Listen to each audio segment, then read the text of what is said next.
All right, today we are cracking open something really cool, a kind of time capsule, actually.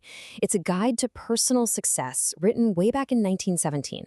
We're going to dive into this book called Increasing Personal Efficiency by a guy named Russell H. Conwell. So it gets you thinking, right? What did personal efficiency and the path to success even look like over 100 years ago?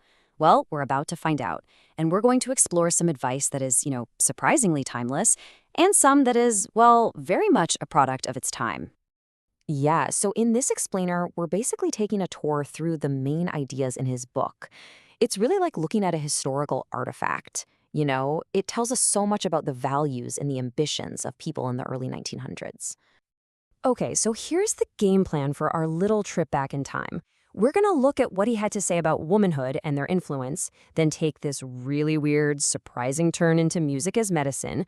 After that, we'll get into mastering public speaking, and finally, the power of self-help. All right, first up, Conwell's take on women. And look, we have to get this out of the way right now. This was written in 1917. That was a time of huge social change, and his views, they absolutely reflect that period. And this is where you can really see the tension of that era, like right there in his writing. On one hand, he says, home is the true sphere for woman. Pretty clear, right? But then, almost in the same breath, he admits that women who are entering what he calls man's domains have done a great job. They've actually improved business, education, all sorts of things. And then you get a line like this, which honestly feels way ahead of its time. He straight up argues that if women seem inferior in any way, it's because of their environment and a lack of opportunity, not because they lack intelligence or soul powers. He's basically saying it's circumstance, not ability, that's holding women back. I mean, for 1917, that is a remarkably progressive thing to say. Okay, so from social commentary, we're going to pivot to maybe the most unexpected chapter in this whole book. And that's the idea of using music as actual medicine, a literal tool for healing. So Conwell talks about these experiments that happened back in 1901 at a hospital in Philadelphia. And get this, to try and rule out any kind of placebo effect, the doctors would have musicians play for patients. But they wouldn't tell the patients that the music was part of their treatment. They were trying to see if the music itself had a direct, physical healing power. And the results they claimed they saw, they were pretty astonishing. I mean, the book says that everything from paralysis and nervous exhaustion to insomnia, even the lingering effects of typhoid fever, were all especially amenable to music. The idea was that sound could literally, directly heal you. And to really drive this point home, Conwell tells this incredible story. It's about a man who had softening of the brain. He'd lost his memory, he was basically unconscious. But then a quartet came in and sang My Old Kentucky Home.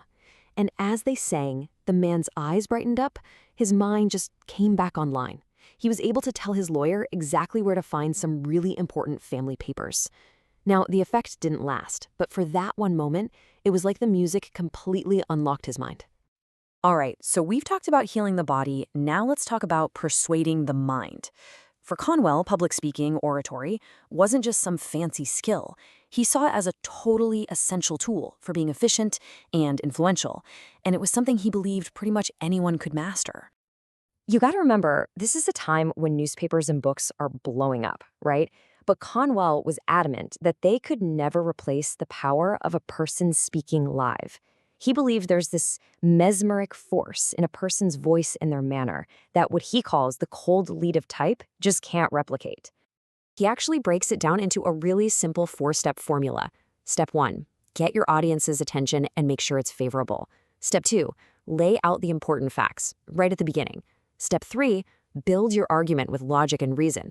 And then step 4, and he says this is the most important part, you have to make a passionate appeal to the heart. For him, that was the whole point of public speaking. So when you think about it, all these different ideas, influence, success, efficiency, they all really boil down to one single core principle. This is like the philosophical heart of the whole book. And that principle is self-reliance, or what he calls self-help. So, Conwell defines self-help as the root of all genuine growth. But he's really clear about one thing. This is not about being selfish. It's about strengthening yourself from the inside out. He basically says, look, getting help from other people might be convenient, but it actually makes you weaker. Real strength comes from helping yourself.